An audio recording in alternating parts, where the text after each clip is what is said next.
video games. They're something most people play nowadays, and in the modern day you can see some pretty bad things in them.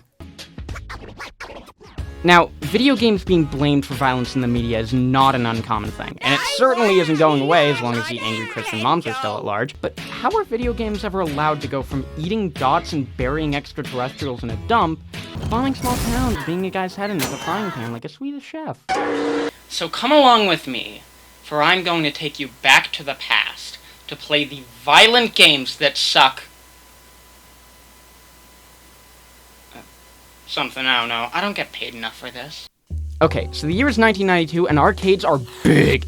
Everybody is spending their pocket change day in and day out in an attempt to beat up their friends and be asses scoring Galaga. And back in the 90s, there were a couple of huge arcade developers. There was NAMCO, the people behind Pac-Man, Dig Dug, and Pole Position. CAPCOM, who were behind Street Fighter and Final Fight. SEGA, who had House of the Dead and all their Sonic stuff. MIDWAY, they did pinball games. But that all changed in 1992, when Midway released Mortal Kombat.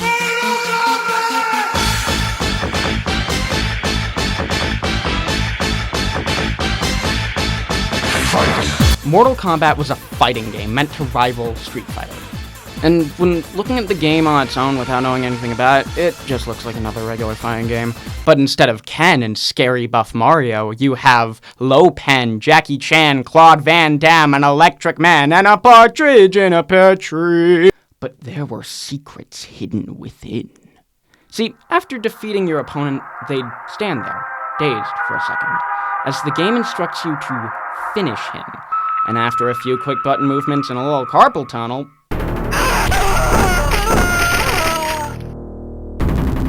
Sub-Zero with fatality. Yeah. This is what the game called fatalities, a way to finish off your opponent after they put you through the ringer for 2 goddamn hours! Safe to say, people were upset. Not the kids, of course, but worried parents and, the courts. However, Mortal Kombat was not the only game the courts had on blast. There was also Night Trap for the Sega Genesis and its CD add-on. Sega decided to experiment with some new technology that was on the rise. CDs, also known as compact discs, also known as CDs. Now, CDs wouldn't become big until '94, when the PlayStation released. And people who liked circles rejoiced worldwide! But the Sega CD was still a huge step forward in video games. It was mostly just used for Sonic CD and FMV, or full motion video games. Basically, games that used full video files instead of regular game sprites. Kind of like a movie you could change by pressing a button. Think like Dragon's Lair or Plumbers Don't Wear Ties. Night Trap was by far the most famous for the Sega CD, and not just because of its killer theme song, but because of how the game worked. Basically, you're watching the security cameras of a vampire family who were having a bunch of teen girls over for a sleepover with their teen daughter, and it was your job to hack and use traps around the house to trap the family and their weird hobbling minions before they could trap and kill the teens. A fairly simple premise, and one where you're saving innocent people, so what's the problem? Boom, girl getting attacked in a towel. Yeah, this scene is the one most people commonly criticized.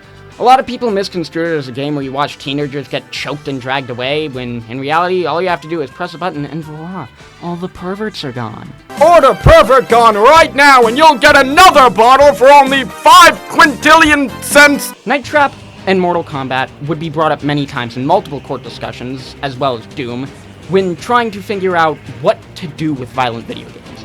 The industry was at risk of full governmental intervention and major censorship, possibly even the banning of video games as a medium entirely. But in the end, they've established and formed the ESRB in late 1993, a board that looked over video games and assigned them a rating based on how appropriate it was. These ratings ranged from early childhood, basically games for babies, or a very large 17-year-old baby. Goo goo.